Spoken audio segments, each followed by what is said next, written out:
টেক্সটাইলের রং ব্যবহার করে তৈরি করা হচ্ছিল শিশু খাদ্য। খবর পেয়ে শরীয়তপুরের ভেদরগঞ্জ উপজেলার আরশিনগর এলাকায় অভিযান চালায় জেলা প্রশাসন, নিরাপদ খাদ্য কার্যালয় ও পুলিশ। অভিযানের সময় বিপুল পরিমাণ নকল শিশু খাদ্য ও শিশু খাদ্য তৈরির বিভিন্ন উপকরণ উদ্ধার করা হয়।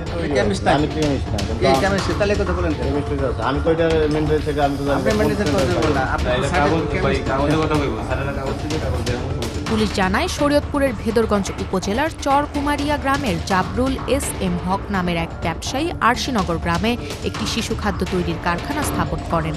ওই কারখানায় বিভিন্ন মেশিন বসিয়ে লিচি, আইস ললি ও বিভিন্ন ধরনের কোমল পানীয় সহ ৮টি খাদ্যপণ্য তৈরি করা হচ্ছিল। পণ্যগুলো তৈরিতে কোনো অনুমোদন ছিল না। ওই শিশু খাদ্য তৈরিতে আর্টিফিশিয়াল ফ্লেভার, কেমিক্যালযুক্ত নকল তরল চকলেট, টেক্সটাইলে ব্যবহারের রং দেওয়া হচ্ছিল বলে অভিযোগ ওঠে। ভ্রাম্যমাণ আদালতের মাধ্যমে অভিযান চালানোর সময় কারখানাটির মালিক সেখানে উপস্থিত ছিলেন না। তবে কারখানার ম্যানেজার তৌহিদুল ইসলামকে নগদ ১ লাখ টাকা জরিমানা করেন নির্বাহী ম্যাজিস্ট্রেট সুদীপ্ত ঘোষ। তারা বিভিন্ন ধরনের আর্টিফিশিয়াল কালার বা টেক্সটাইল ডাই ব্যবহার করছিল, কিছু ফ্লেভার ব্যবহার করছিল এবং একই সাথে অনেক কেমিক্যাল ব্যবহার করছিল, যেগুলো আমাদের স্বাস্থ্যের জন্য মারাত্মক ক্ষতিকর। এইসব খাদ্যপণ্য খেলে শিশুদের ক্যান্সারও হতে পারে এবং ক্যান্সারের ফলে কিন্তু তারা মারাও যেতে পারে।